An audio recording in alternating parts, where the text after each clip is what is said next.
কথায় বলে না, ভগবান কখন কী রূপে কোথায় আসে কেউ বলতে পারে না।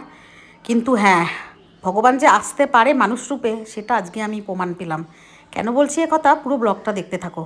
তো সেদিন যেহেতু মনার জন্মদিন ছিল, তো মায়ের জন্য বিরিয়ানি পাঠাতেও গেছিলাম, কিন্তু গাড়ি খারাপ হয়ে গেল, সে বিরিয়ানি নিয়ে ফেরত এলো। তো হঠাৎ করে ছেলেকে বললাম, চল আজকে তাহলে একটু মায়ের জন্য বিরিয়ানি কিনে নিয়ে দেখা করে আসবো। তো বেরিয়ে পড়েছিলাম, রানীগঞ্জ থেকেই বিরিয়ানি নিয়েছিলাম, কারণ আমাদের ওই গোপালপুরে খুব একটা ভালো বিরিয়ানি পাওয়া যায় না।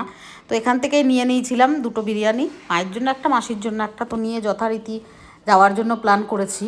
মাকে বলেছিলাম আসতে, তো মায়ের হাতের যেহেতু কন্ডিশন খুব খারাপ, প্লাস্টার করা আছে, মা এখন বলল আসবো না। তো ওই জন্যই আর কি আমি চলে গেছিলাম। তারপরে মিষ্টি নিয়েছি, একটু মিষ্টি মার খাওয়া চলে না, তাও ওই যেটা কম মিষ্টি সেটাই নিয়েছিলাম। তো এই যে এই ভদ্রলোককে দেখছো তো, ইনি হঠাৎ করে না এসে আমার পাশে দাঁড়ালো আমি যখন মিষ্টি নিচ্ছি। তো আমার দিকে, আমি বললাম তুমি কি কিছু খাবে? তো বলছে হ্যাঁ, আমাকে দুটো মিষ্টি খাওয়াবে? আমি বলছি হ্যাঁ, কেন খাওয়াবো না। তো আমি সঙ্গে সঙ্গে মিষ্টির দোকানের ওনাকে বললাম, এনাকে কী মিষ্টি খাবে দিয়ে দাও তো। তো দুটো মিষ্টি উনি, ওনার পছন্দ মতন দুটো মিষ্টি উনি নিল। তো মিষ্টিটা দেওয়া, আর মনা তখন আমার পাশে ছিল না। মনা আমার ওই মিষ্টির দোকানে যেহেতু ওদের পেটিএমে মানে অনলাইন পেমেন্ট হয় না, তো এটিএমে গেছিলো পয়সা তুলতে। আর তোমরা জানো অনেকেই, আমি একদিন একটা ভিডিও করেছিলাম যে একটা পার্টির কাছে আমি পয়সা পাই কিছু, তো সেই পার্টিটা আমার ফোন রিসিভও করছিল না, আর এমনকি ব্ল্যাকলিস্ট করে রেখেছিল, টাকাও দেয়নি, কিছুই না। এটা আমি একটা ভিডিওতে বলেছিলাম, বেশ অনেক দিন হলো, মোটামুটি 15-20 দিন এরকম আগেই ভিডিওটা করেছিলাম। তো মনা ওই এটিএম থেকে টাকা তুলে নিয়ে আসার পরেই হঠাৎ করে আমাকে এসে বলল, মা ওই যে যার কাছে তুমি পয়সা পেতে, উনি খুব বেশি অ্যামাউন্টের না, মোটামুটি ওই 3 থেকে 4 হাজার টাকা। সঙ্গে সঙ্গে মনা এসে আমাকে বলল যে মা, উনি ওই 4 হাজার টাকাটা ঢুকিয়েছে।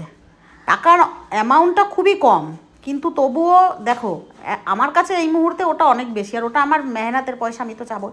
কিন্তু সেই মুহূর্তেই ওই ওনাকে আমি মিষ্টিটা খাওয়ানোর পরেই যে আমাকে ছেলে এসে বলল যে মা ওই পেমেন্টটা উনি করেছে, আর মেসেজে লিখেছে যে আপনার পেমেন্টটা করে দিলাম। তো বিশ্বাস করো, সত্যি কি তাহলে উনি ওই মিষ্টি খাওয়ার নাম করে কি ভগবান আমার কাছে এসেছিল? জীবে প্রেম করে যেই জন সেই জন সেবি সেই জন, এটা কি সত্যি? আমি জানি না, আমি কিছু পাওয়ার আশায় না, আমি জানি না, আমার মানুষের জন্য খুব মানে করতে ইচ্ছে করে, প্রাণী বলো পশু বলো, আমি সবসময় করি। যে কেউ আমার কাছে, আমি একটা শপিং মলে যখন কিনতে যাই, একজন ভদ্রলোক আছে, আমাকে দেখলেই উনি আসবে, আর এসে আমি বলি পয়সা দেবো না, তুমি খাবে তুমি খাও, আমি ওনাকে বিস্কুট কিনে দিই, এই কিনে দিই। তো বিশ্বাস করো, আমি সত্যি অবাক হয়ে গেলাম। তারপর আমি আর ওনাকে দেখতে পেলাম না, আমি যখন পেমেন্টটা করলাম তারপরে উনি চলে গেল। আমিও মিষ্টির দোকানের লোকটাকে জিজ্ঞেসও করলাম যে উনি কি এই দিকেরই থাকে, এইখানে কোথাও? বলছে না, আমি তো দেখি নাই কোনো দিন। তাহলে কী বলবো বলো, সত্যি কি তাহলে ভগবান না দেখা দিয়েছিল না, এটা আমার মনের ভ্রম, জানি না আমি, তবু আমি এটা বিশ্বাস করলাম যে হ্যাঁ, হয়তো ভগবান এসেছিল। আমি এটা বিশ্বাস করলাম আমার মনের, দেখো বিশ্বাসে মিলাই বস্তু তর্কে বহুদূর, বিশ্বাসের উপরে অনেক কিছু, তো সত্যি আমি বিশ্বাস করেছিলাম এটা। তো এসে পরে মাকেও এই গল্পটা আমি বললাম যে দেখো মা, এই এই ঘটনা। তো এই যে মায়ের কাছে চলে এসেছিলাম, তো মায়ের হাতটা দেখলে তোমরা। আর বিরিয়ানি নিয়ে এসেছিলাম, তো 2 প্লেট বিরিয়ানি, মাসি বিরিয়ানি নেয়নি। হ্যাঁ, তো মাই 1 প্লেট খেয়েছে, আর 1 প্লেট মনাও খেয়ে নিল ওখান থেকে। তারপরে চলে এসেছিলাম মায়ের সঙ্গে দেখা করে। আসার সময় রানীগঞ্জেই আমাদের এই এনএসবি রোডে বড় কালীবাড়ি আছে, সেখানে প্রণাম করলাম, আর বললাম মা তুমি কী রূপে আমাকে দেখা দিলে মা, আমি আজকে ধন্য হয়ে গেছি সত্যি। যেই টাকাটার জন্য ওই ভদ্রলোক আমাকে এইভাবে ইগনোর করছিল, আমার ফোন কল রিসিভ করছিল না, ব্ল্যাকলিস্ট করে রেখেছিল, সেই ভদ্রলোক হঠাৎ করে আজ তখনই সেই মুহূর্তে 5 মিনিটের ভেতরের ঘটনা এটা।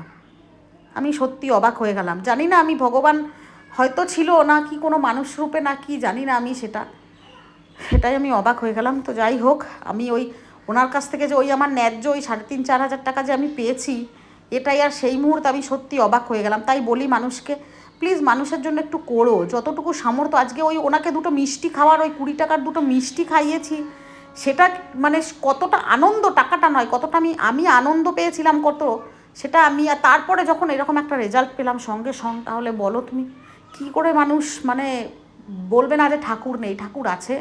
ভগবান সবসময় ছায়ার মতন আছে আমাদের পাশে, ছায়ার মতন ঠাকুরকে আমরা সবসময় ফিল করতে পারি, বিপদ আপদ থেকে তিনিই রক্ষা করেন। আর আমার ও তো আছেই আমার সঙ্গে, জানি না হয়তো ওই এই রূপে এসেছিল কি না, আমি সেটাও জানি না।